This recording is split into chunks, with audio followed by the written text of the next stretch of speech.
인사 나누겠습니다. 당신은 하나님의 사람입니다. 인사하겠습니다. 당신은 하나님의 사람입니다. 제가 요즘 원래 소리가 크잖아요. 근데 소리가 좀 작아졌는지 새벽도 그렇고 오후 예배도 그렇고 수요 예배도 그렇고 제 소리가 잘 안 들린다는 말이 피드백이 가끔 있습니다. 그래서 아마 소리를 그동안 크게 했더니 성도들이 크나 작으나 반응이 비슷해서 아마 제 소리가 점점 작아지고 있지 않나 싶어요. 오늘도 그냥 편안하게 말씀 한 구절, 오늘 유난히 말씀을 많이 인용할 거예요. 그 말씀을 읽을 때 크게 읽으시고 같이 한번 고민하면서 말씀을 들었으면 좋겠습니다. 오늘 말씀 본문은 월요일 새벽 기도의 본문입니다. 새벽 제단의 말씀을 이렇게 준비하는 중에 보통 저는 새벽 설교를 언제 준비하냐면 월요일 새벽 설교를 주일 점심을 먹고 나면 저한테 한 1시간의 시간이 남아요. 세 가지 교과나 뭐 있으면 안 되지만 그 1시간이 남는 시간에 제가 제 자리에 앉아서 주로 말씀을 준비합니다. 만약에 그 시간이 안 되면 이제 오후에 저희 목장 모임을 마치고 난 이후에 준비하고 올라가요. 그 말씀을 준비하던 중에 20절이 되게 강하게 제 마음에 들어왔습니다. 요즘 이런 거죠. 회개하지 않더라. 회개하지 않더라. 근데 이 20절 말씀을 잘 이해하기 위해서는 앞에 두 구절의 말씀도 같이 꼭 살펴야 돼요. 15절, 18절인데 이 말씀을 잘 살펴야 20절이 이해가 됩니다. 먼저 15절 말씀 우리 같이 한번 읽어봅니다. 시작. 내 천사가 놓였으니 그들은 그년 월 일시에 이르러 사람 3분의 1을 죽이기로 준비된 자들이더라. 15절이 오지는 6번째 나팔이 울리면 내 천사가 풀려나게 되고 이 풀려난 내 천사는 인구의 3분의 1을 죽이게 된다는 거예요. 이 내 천사는 2만 만의 마병을 움직여 인구의 3분의 1을 죽인다고 되어 있어요. 그러니까 2만 만이라는 것은 쉽게 풀면 2억 명인 거예요. 그러니까 어마어마하게 많은 마병이 내 천사의 손에 움직여져서 수많은 사람들을 죽이게 된다. 그게 인구의 3분의 1이라는 거예요. 여기서 천사는 하나님께서 유브라데에 결박한 내 천사. 우리가 생각하는 그 천사가 아니에요. 악한 천사, 타락한 천사, 사탄을 의미해요. 이 악한 천사를 풀어서 2억 명의 마병을 움직여 인구의 3분의 1을 죽인다. 이게 15절의 말씀입니다. 그 다음은 18절입니다. 같이 읽습니다. 시작. 이 세 재앙 곧 자기들의 입에서 나오는 불과 연기와 유황으로 말미암아 사람 3분의 1이 죽임을 당하니라. 재앙의 종류는 불, 연기, 유황 세 가지예요. 그러니까 2만 명의 마병들이 인구의 3분의 1을 죽이고 거기에 더 추가적으로 3분의 1을 더 죽인다는 의미는 아니고 불과 연기와 유황의 재앙도 더해져서 인구의 3분의 1이 죽게 된다는 거예요. 여러분, 인구의 3분의 1이 죽는다는 것은 상상할 수 없는 재앙이에요. 지금 전 세계적으로 전쟁이 곳곳에 일어나잖아요. 그래도 그 어떤 전쟁도 인구의 3분의 1이 죽은 전쟁은 없어요. 그러니까 인구의 3분의 1이 죽었다는 것은 어마어마한 재앙이라는 거예요. 그런데 이 재앙을 대하는 사람들의 태도가 이상해요. 여러분, 이 정도의 재앙이면 영적인 반응이 엄청나게 일어나야 하잖아요. 그런데 그 반응이 너무 이상해요. 그게 이제 20절입니다. 20절 말씀 같이 읽습니다. 시작. 이 재앙에 죽지 않고 남은 사람들은 손으로 행한 일을 회개하지 아니하고 오히려 여러 귀신과 또는 보거나 듣거나 다니거나 하지 못하는 금, 은, 동과 목석의 우상에게 절하고. 그러니까 인구의 3분의 1이 죽는 재앙을 경험했음에도 불구하고 자신이 행한 죄를 회개한 사람들이 없었다는 거예요. 죄는 회개하지 않고 오히려 우상들을, 특별히 보거나 걷거나 다니지도 못하는 우상들을 만들어서 그 우상을 더 열심히 숭배했다는 거예요.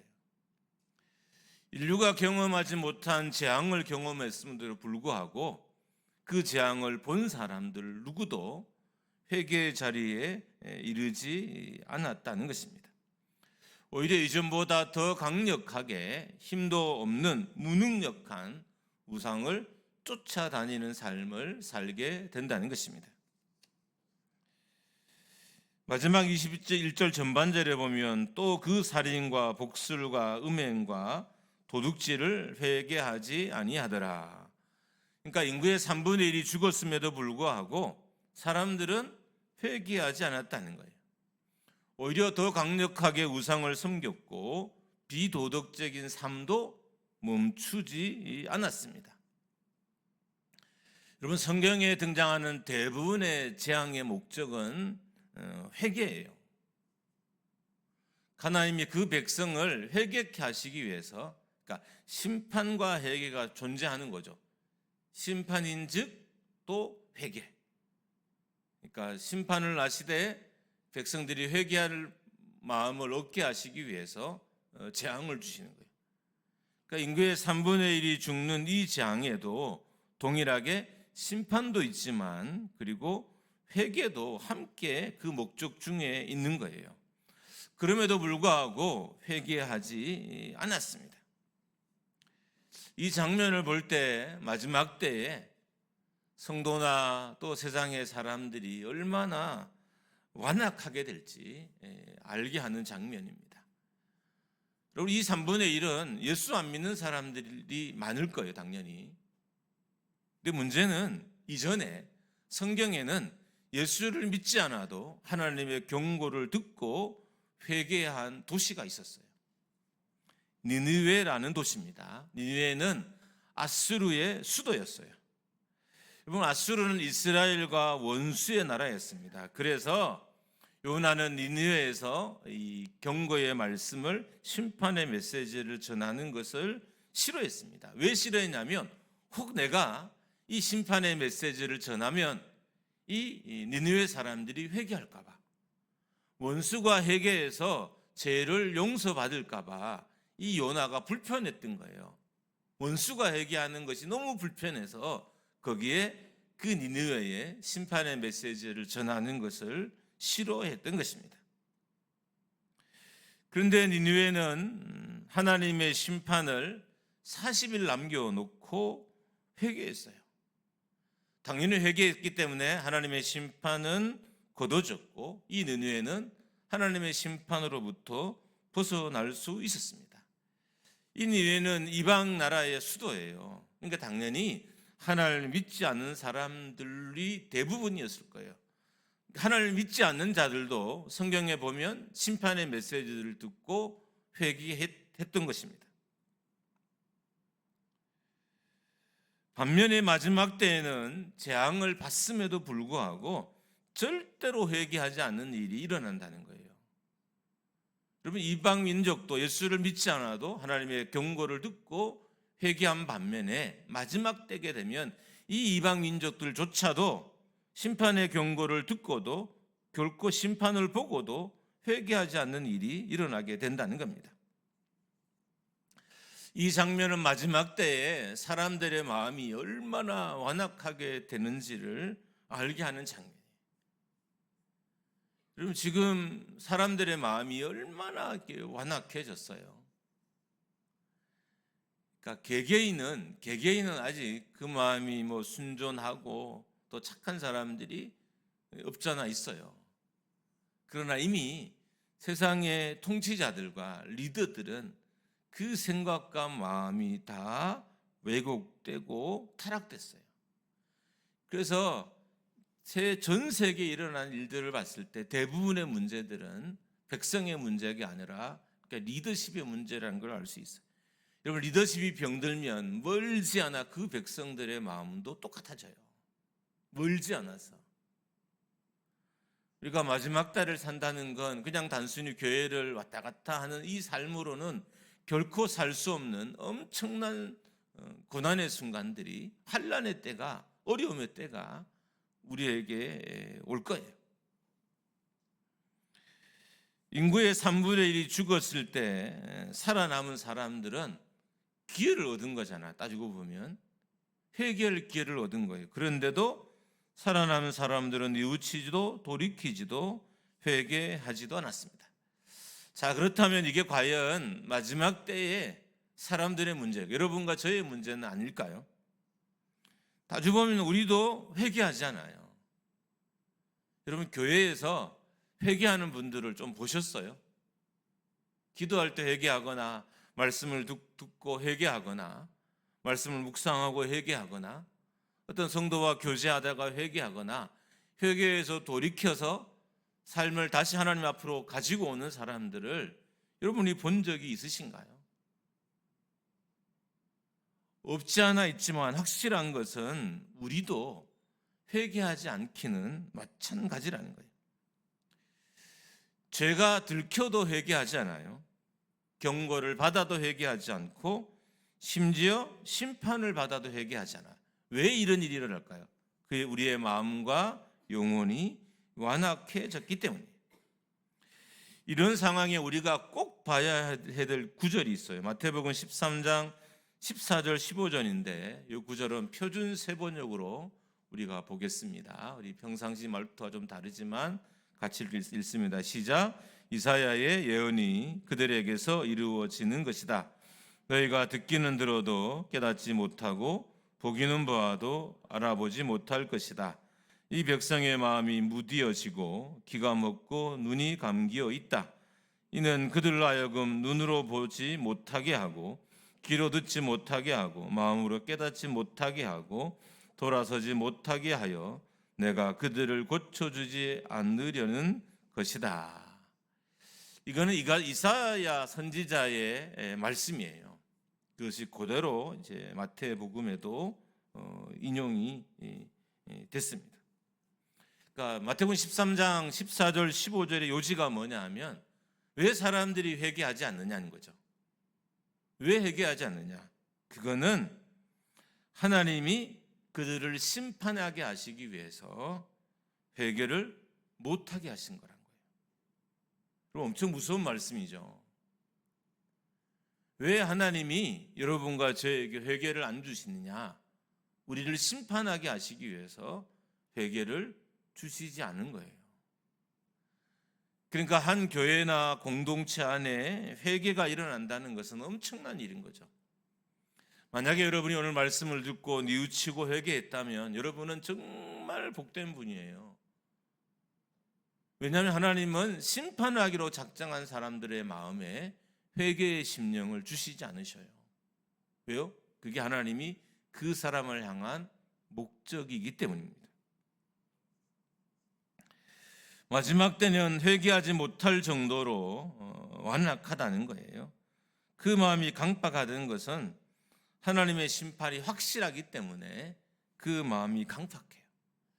여러분, 예수를 믿고도 마음이 강팍한 사람들이 많아요.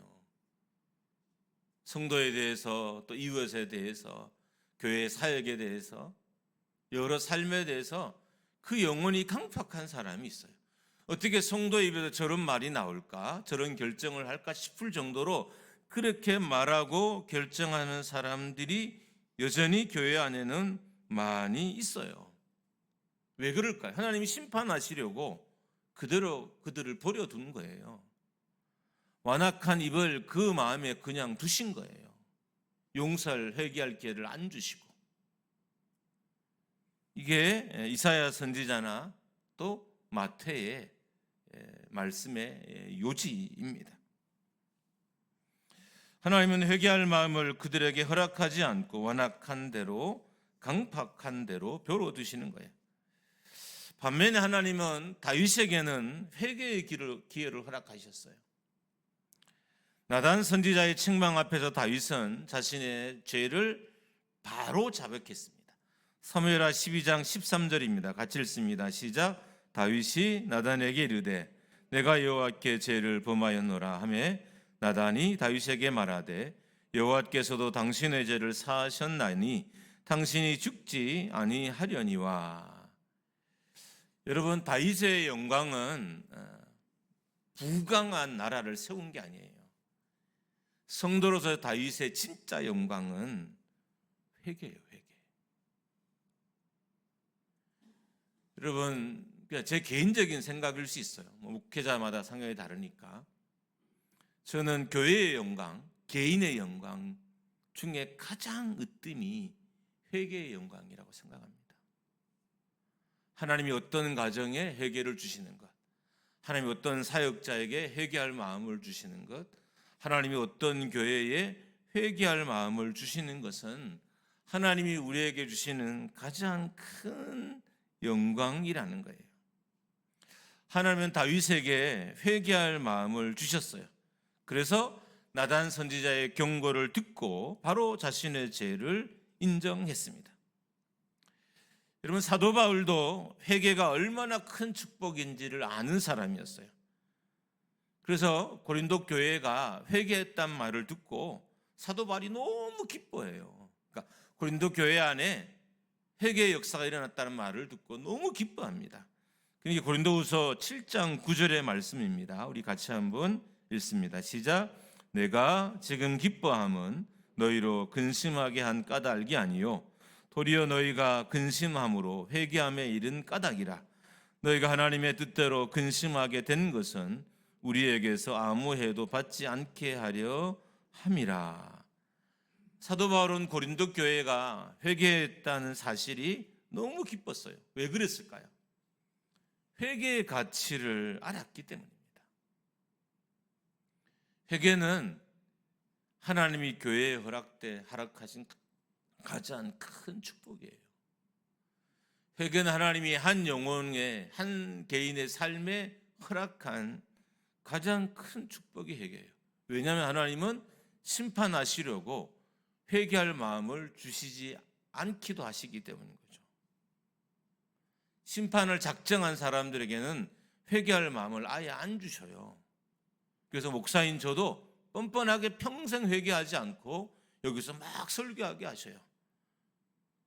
근데 목사가 자기가 들키지 않았다고, 자기가 목회가 잘 된다고 기뻐한다. 이거는 저주인 거죠. 저주, 재앙인 거예요. 목사 입에서 회개가 나오지 않는 것을 그 목사가 자기의 영성이라 생각하고 그게 자기가 하나님께 복받아서 생각한다면 그거는 최악인 사람인 거예요. 최악인 사람. 우리는 병이 낫는 것을 기적이라고 생각합니다. 간절하던 기도 제목들이 응답되는 것도 기적이라고 생각합니다. 물론 기적입니다. 그러나 진정한 기적은 회개예요. 왜냐하면 회개는 하나님이 회개할 마음을 주셔야 가능한 것이기 때문이죠.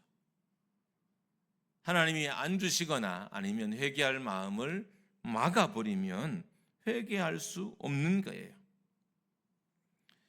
회개가 공동체 가운데 있다는 것은 하나님께서 용서할 기회를 주셨다는 거죠.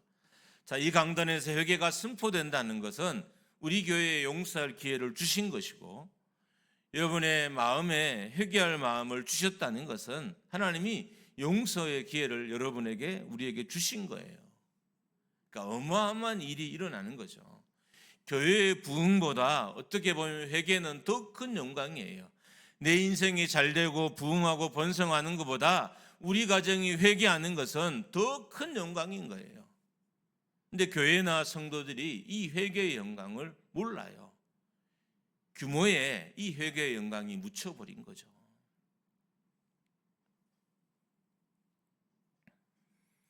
하나님은 심판할 백성들에게는 회개를 허락하지 않으십니다.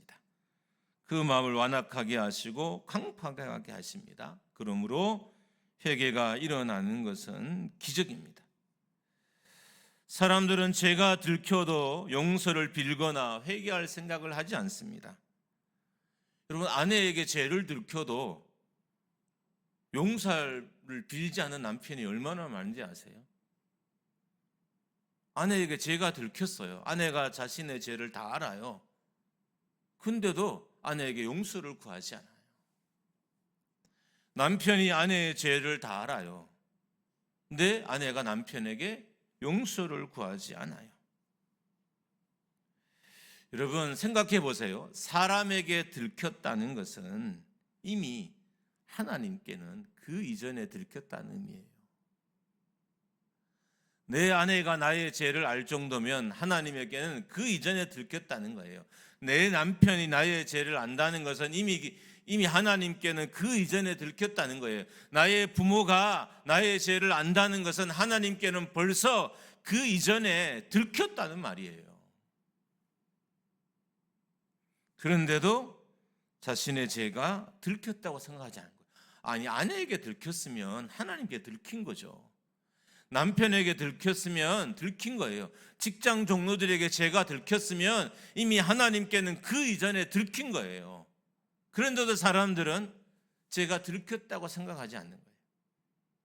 그래서 사람에게 용서를 빌거나, 여러분, 죄를 지었으면 사람에게도 용서를 빌어야 돼요. 못 빌 상황이 없잖아요. 있을 수 있겠지만 내 앞에 있다면 다 빌 수 있는 상황이잖아요. 지금 그 아내가 내 앞에 있고 그 남편이 내 안에 있고 부모가 내 앞에 있고 내 앞에 있는 거잖아요.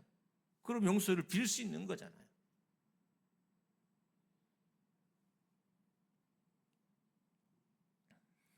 죄가 길을 막고 죄가 인생을 막고 죄가 예배를 막아도 들켰다고 생각하지 않아요. 자, 여러분의 예배가 막혔어요. 이렇게 생각하죠. 내 죄가 들켰구나. 이렇게 생각하셔야죠. 우리는 그렇게 생각하지 않아요. 목사님 말씀을 덜 준비해서 그런가? 찬양대리 은혜롭게 찬양을 인도하지 않아서 그런가? 우리가 예배 전에 기도를 하지 않아서 예배가 은혜가 없는가?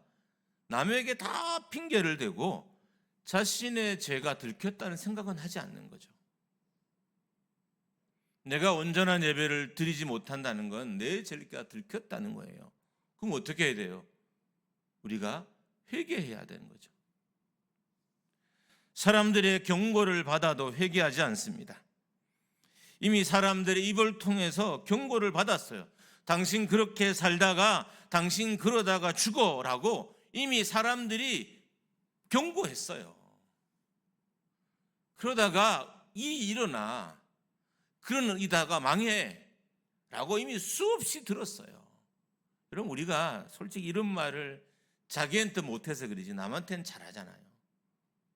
영적으로 막 끼었던 분들은 또 유난히 이런 말들을 남에게 잘해요.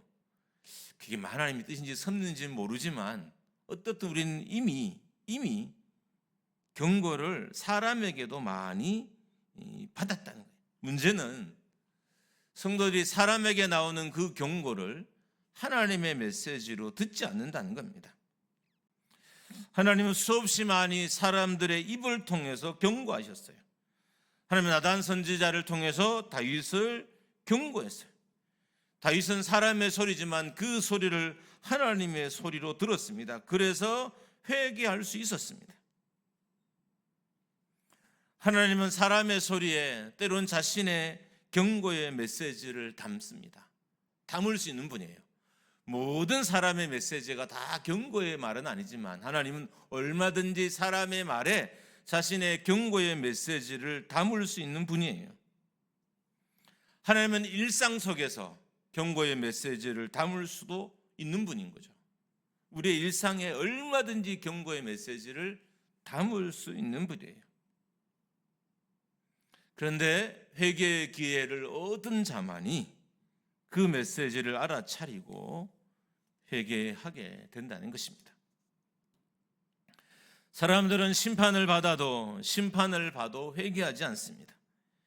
인구의 3분의 1이 심판을 받아 죽었음에도 불구하고 회개하는 이가 없었습니다.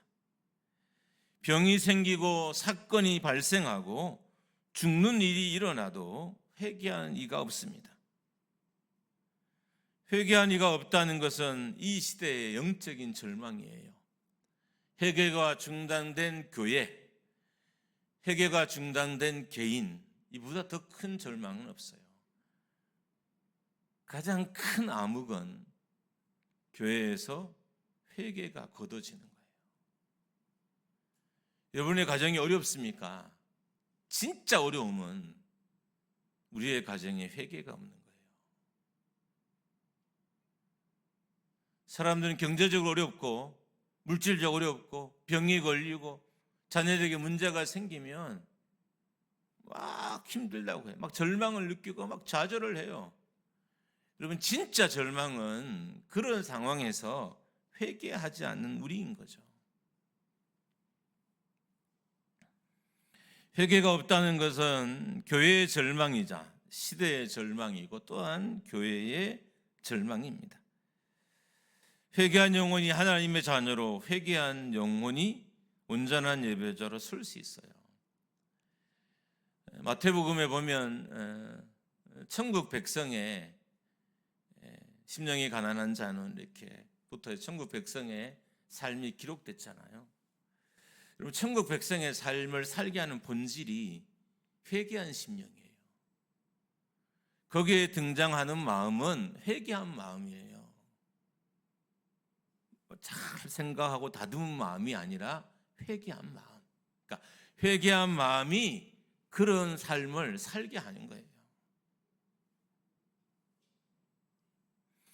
회개한 영혼이 하나님의 음성에 순종할 수 있습니다. 회개한 성도가 천국 백성으로 살 수 있습니다. 회개한 인생이 말씀에 순종하는 것을 기쁨으로 여깁니다. 회개는 전혀 다른 삶을 살게 합니다. 회개한 영혼이 또한 성령으로 살 수 있어요. 그래서 지금 이 시대에 뭔가 회복이 필요하다면 여러분과 저에게 가장 필요한 것은 회개입니다. 성경은 분명하게 말합니다. 회개 외에는 심판을 피할 수가 없다. 그러나 회개하는 자가 적다. 그래서 회개는 곧 기적이다. 용서가 일어나는 것. 제가 우리 교회 자랑할 때 항상 우리 교회는 용서가 일어나는 교회라고 자랑해요. 근데 가만히 생각해 보면 성도 한 사람 한 사람 다 용서한 게 아니에요. 여전히 용서하지 못한 것도 우리 교회 내에 가득 있어요. 그러나 용서가 일어나는 건 맞아요. 몇몇 대표적인 사건들이, 큰 사건들이 있었어요. 저는 이것만으로도 우리 교회가 엄청난 영광을 회복했다는 마음이 있기 때문에 사람들을 만날 때마다 그 이야기를 해요. 왜냐하면 사람들은 수많은 용서의 메시지에 용서하지 않더라고요. 자, 오늘도 제가 회개의 메시지를 던졌어요. 그럼 우리 교회는 솔직히 이 회개의 메시지를 자주 듣잖아요. 여러분, 회개가 일어나시나요? 우리 교회는 용서의 메시지를 다른 어떤 교회보다 많이 하는 교회예요. 여러분, 용서하셨습니까? 그런데 우리 교회 곳곳에 많지는 않지만 이 용서와 회개가 일어나요. 전 이 영광을 알아요. 그래서 다른 뭔가가 교회 안에 많은 작용이 없어도 이것만으로도 저는 개인적으로 목회적으로 되게 제가 한 일은 아니라서 제 자랑은 아니지만 기쁨으로 여기면서 제가 목회 현장에 있어요. 그래도 하나님, 제 목회 현장에 회개를 주셔서 감사합니다.